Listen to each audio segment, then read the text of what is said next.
Hello, everybody, and welcome back to the NAIFBALL show by AdCraft Custom Apparel and Merch since 1974. Your custom apparel merch experts. Give them a stop at adcraftusa.com. You'll notice today's setup is a little different. Obviously, Corey's not here. This is a premiere as opposed to a live show. This is a pre-recording the morning of Monday, so it is up to date. It is just that I am doing SID things, if you know, you know, and Corey is out. So we wanted to still be able to talk a little bit about each of these games and still get something out to you guys because it was a big week across the NAIA. And I'm usually the guy cracking jokes, but I gotta hunker down here and focus because Corey's not here to guide the show along. So obviously, as you can see, I've already switched the screen here. We have Georgetown taking it over Campbellsville, 24-17 in overtime. This was a late Campbellsville comeback. Georgetown dominated the first 3 quarters of the game. Campbellsville claws back into it, but Eric Sluniker, man, eventually gets it done. Darius Neal, 31 carries for 87 yards. Again, another case of him not being completely unleashed, but obviously still getting it done. But it was the defense for Georgetown that really stood out. A sack, 5 tackles for loss, 2 forced fumbles, a pick 6, and 6 pass breakups will absolutely get it done. But Campbellsville still had a great showing. Jagger Gillis went 23 for 38, 237 yards and a touchdown. Luke Shepperson going 9 catches for 99 yards for a smooth 11 average on the reception there. But when you go 4 for 12 on the offensive side, not a recipe for success. Georgetown gets the leg up in the South. And, man, Southwestern continues to impress this season. An Evangel team that still hasn't found its footing from the McPherson loss the previous week. Southwestern really just getting it done. Another good defensive showing for them. Kristen Stewart, 9 rushes for 82 yards and a touchdown. Very efficient running day for him. And Brain Howell also throwing a touchdown, going 17 for 25. The story of the game, though, was Reed Potts throwing 4 picks and eventually, somebody else on the team throwing another interception. This was just start to finish Southwestern's game to lose. Evangel would kick a field goal in the first quarter, and that's all they'd get. They'd get completely shut out. Southwestern getting a leg up on Evangel there. And Evangel in a very tough spot following that loss. It'll be curious to see how they rebound. And up next, we talked about the gauntlet for McPherson after the big win the previous week. And man, this is one that you'd really like back if you're McPherson, but a really good showing for both programs. Friends bouncing back from what has been a few weeks for them. Still looking as good as ever, being able to run the ball. Both these offenses showed out. Cavante Baker for Friends, obviously going for 19 carries, 118 yards, and a touchdown, and 2 for 3 through the air. So not a bad day for him. And Caden Rigsby going for 3 carries, 9, I believe that's supposed to say, gosh, no, that's 91 yards and 2 touchdowns. Wow, that is, yeah, okay. Big day for Caden Rigsby, holy cow. McPherson also having a pretty good day. Tristan Zabel, while going 12 for 23, still had 230 yards and 3 touchdowns. They were able to air it out. Jalil Brown, one of the breakout players this year that's been doing really well. 18 carries, 140 yards, and 2 touchdowns to his name. When you don't score in the one opportunity you get in the red zone, you're just relying on big plays. That's not always a winning recipe. Obviously, being able to go blow for blow with a grinded out team like Friends is great, and McPherson's still a fantastic team. But man, Friends getting a big win, getting that leg back up on McPherson from where they were last week. So big win for Friends. Curious to see how McPherson can round out the season. But on the other side of the offensive brawl that we had a bit of a defensive brawl. Your eyes do not deceive you. That is a 3-0 final score line. Northwestern talked about them looking their weakest, not knowing if they were a top 25 team. And Dort had the chance to put them out of their misery.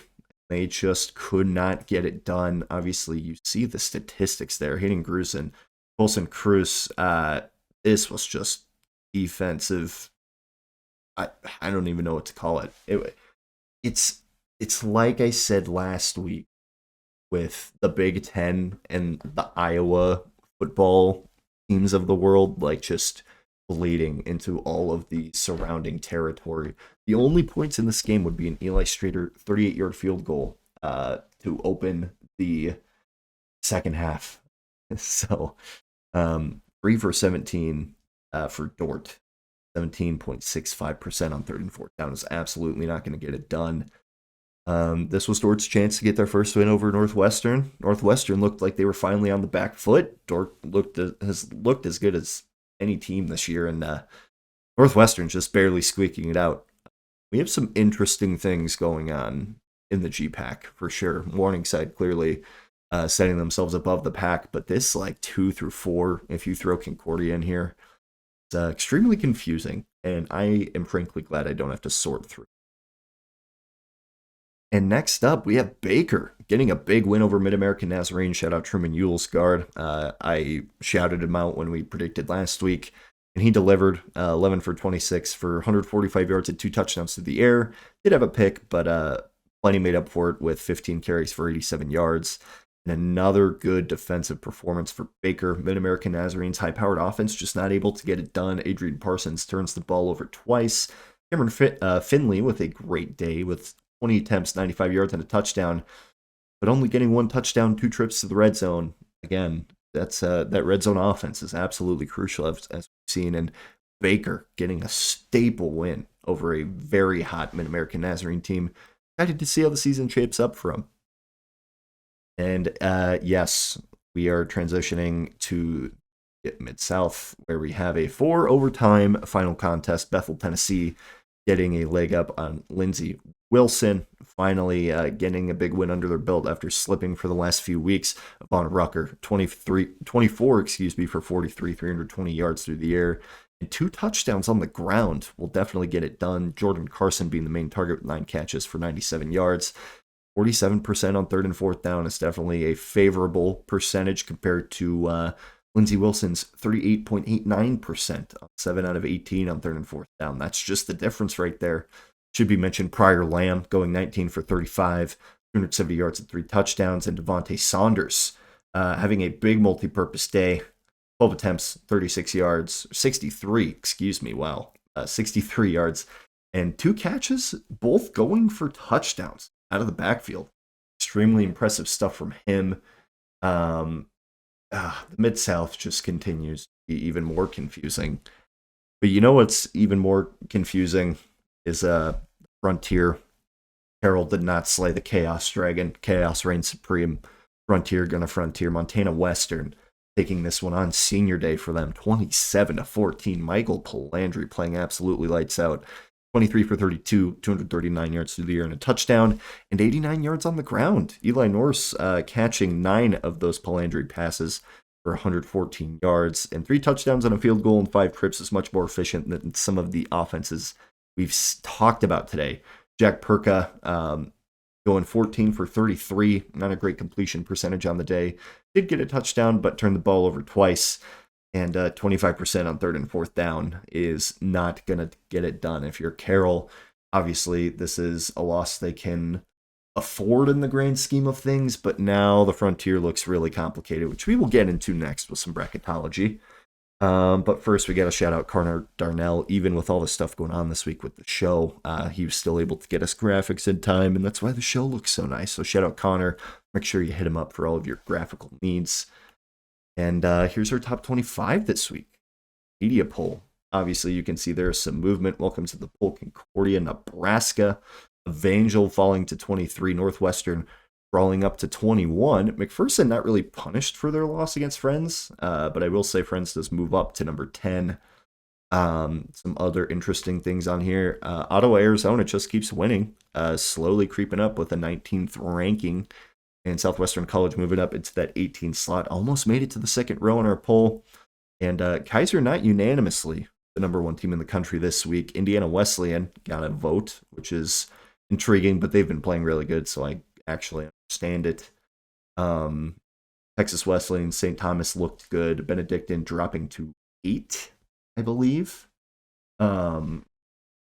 after the couple weeks that they've had. And everything else looks pretty normal. Dort dropping to 15 after the loss to Northwestern.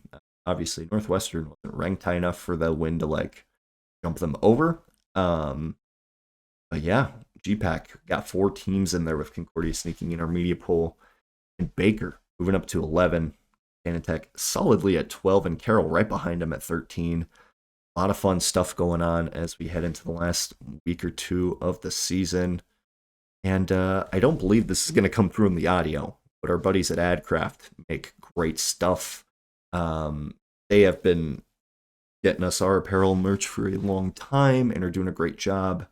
Highly recommend getting a web store from them and checking them out. They're great, and they do great stuff.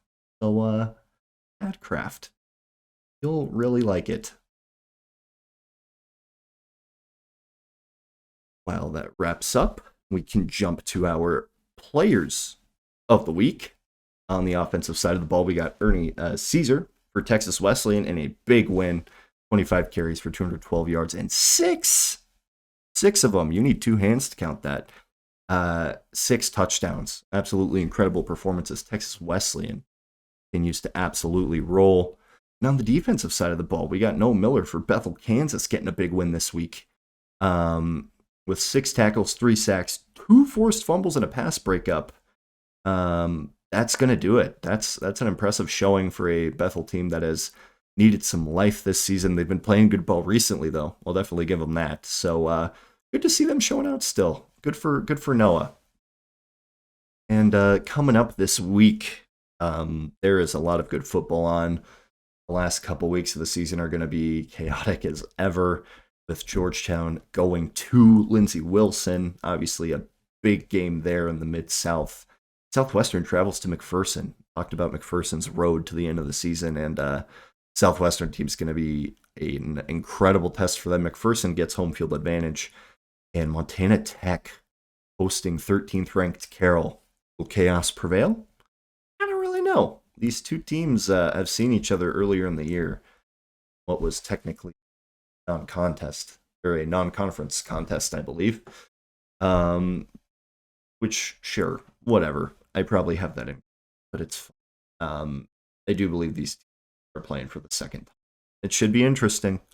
Carroll rebound. Can Tech get a leg up in the ever-competitive frontier?